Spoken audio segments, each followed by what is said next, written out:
बोलो गणेश भगवान की जय। आज हम आपको एकादशी की कथा सुनाते हैं। एकादशी कथा एक पावन कथा तो है ही, लेकिन साथ में इसके सुनने वाला जो इसका व्रत रखता है उसको तो फल इसका मिलता ही है, लेकिन सुनने वाले को भी वही फल प्राप्त होता है जो कि आप व्रत रखते हैं, उसका फल आपको मिलता है। इस कहानी के द्वारा बस यही बताया गया है कि भगवान भाव के भूखे होते हैं।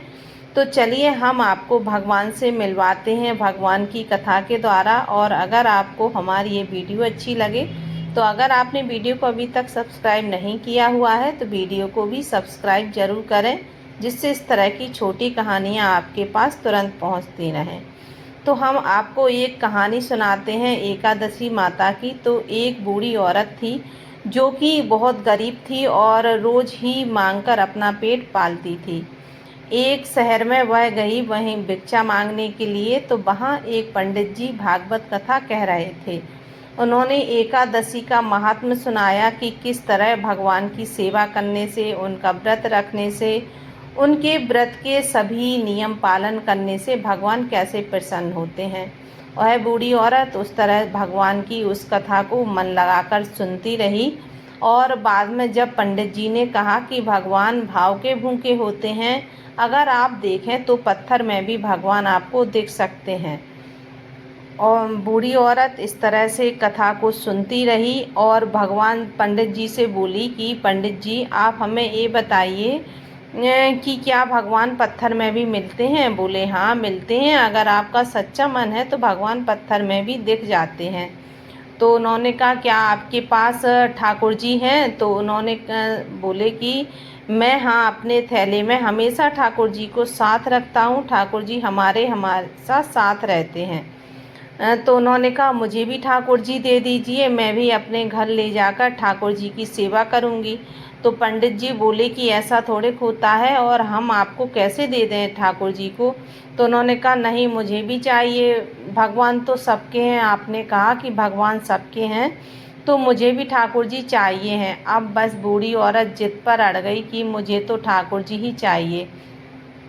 अब पंडित जी ने सोचा कि ये तो मानने वाली नहीं है, अगर हमने इसको मना कर दिया और इससे कहा कि हम ठाकुर जी नहीं देंगे तो ये रूठ जाएगी और हमारी इसमें बहुत ज़्यादा बदनामी होगी। तो वह क्या करते हैं कि पास में एक पत्थर रखा हुआ था, तो उन्होंने उस पत्थर को उस बूढ़ी औरत को दे दिया और कहा कि एक ठाकुर जी हमारे इधर रखे हुए थे, तुम इन्हें ले जाओ।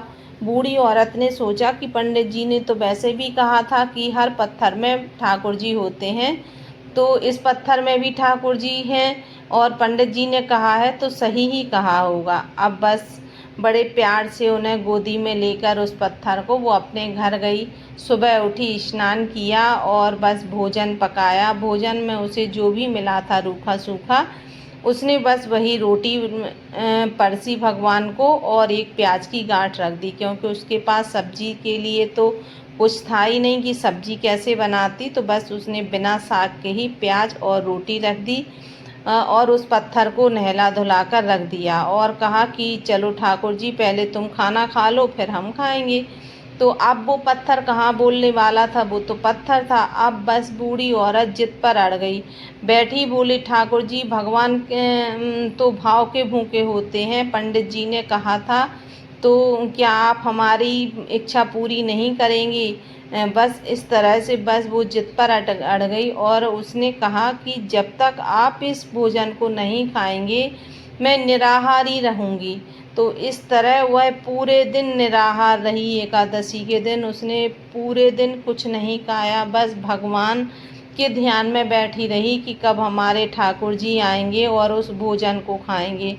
इस तरह पूरा दिन हो गया, पूरी रात हो गई, बूढ़ी औरत वहाँ से टसमस से ना हुई, बस ठाकुर जी का ध्यान करती रही। इस तरह से एक तो उसका पूरा व्रत भी संपन्न हो गया एकादशी का, निराहार रहकर, और साथ में ठाकुर जी का ध्यान करती रही, जिससे कि ठाकुर जी के में उसका पूरा मन लगा रहा। पूर्ण रूप से वो समर्पित भी हो गई ठाकुर जी पर। दूसरे दिन अब ठाकुर जी ने सोचा कि ये तो जिद पर अड़ी है, अगर इसके पास नहीं जाएंगे तो कहीं इसे कुछ हो ना जाए। ठाकुर जी आ गए उसके पास और बोले कि माई जो भी रखा है वो खाना दे दो। तो बूढ़ी औरत बोली कि मैंने तो कुछ नहीं बनाया था, यही बनाया था, तो अब तो तुम्हें यही खाना होगा। मैं तो भिक्षा मांगने भी नहीं गई इसी वजह से कि ऐसा ना हो मैं चली गई और तुम भूखे रह जाओ।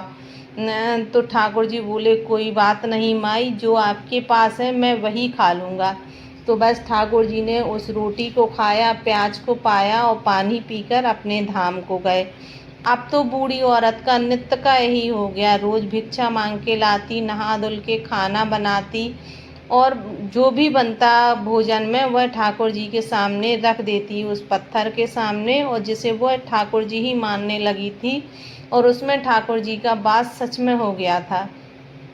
वह रोज बस यही ठाकुर जी से विनती करती। ठाकुर जी समझ गए कि ये बहुत भोली है और सच्चे मन से हमें पुकारती है, तो इसके पास तो जाना ही होगा। वह रोज जाते और उनका भोजन ग्रहण करते।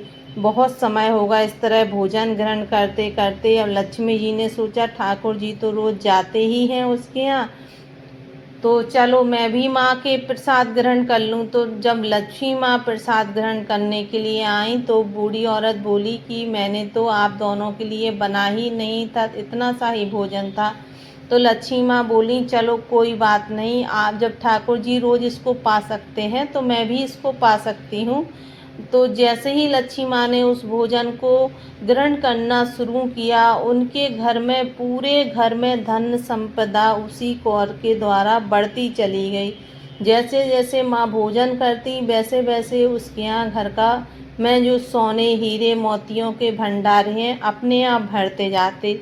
इस तरह रोज का हो गया। रोज माँ आती विष्णु भगवान के साथ और रोज प्रसाद ग्रहण करती और बूढ़ी औरत के यहाँ जो भी भोजन बनता, जो भी पाती, वह उनसे पूरा घर भर जाता। अब तो बूढ़ी औरत बहुत धनी हो गई। अड़ोस पड़ोस के लोग उसकी इस तरह की तरक्की को देखकर सोचने लगी कि ऐसा क्या हो गया इसके यहाँ कि इतना धन संपदा फैल गई इसके यहाँ। कुछ महीनों बाद फिर से वही पंडित जी आए उसी गांव में और भागवत करने के लिए। तो जब वह कथा कह रहे थे तो बूढ़ी औरत उसके पास गई और दौड़कर पंडित जी के चरणों में गिर गई और कहा कि पंडित जी आपने बहुत अच्छा किया जिसे कि आपने हमें ठाकुर जी दे दिए। जब से ठाकुर जी हमारे घर में आए हुए हैं तब से हमारे घर में किसी भी प्रकार की कमी नहीं है। मेरे यहाँ खेत हैं, बैल हैं, धन संपदा है, नौकर चाकर हैं, सभी कुछ है। तो पंडित जी बोले कि ऐसा कैसे हो सकता है। मन में सोच रहे थे कि मैंने तो इसे पत्थर दिया था, ठाकुर जी तो दिए ही नहीं।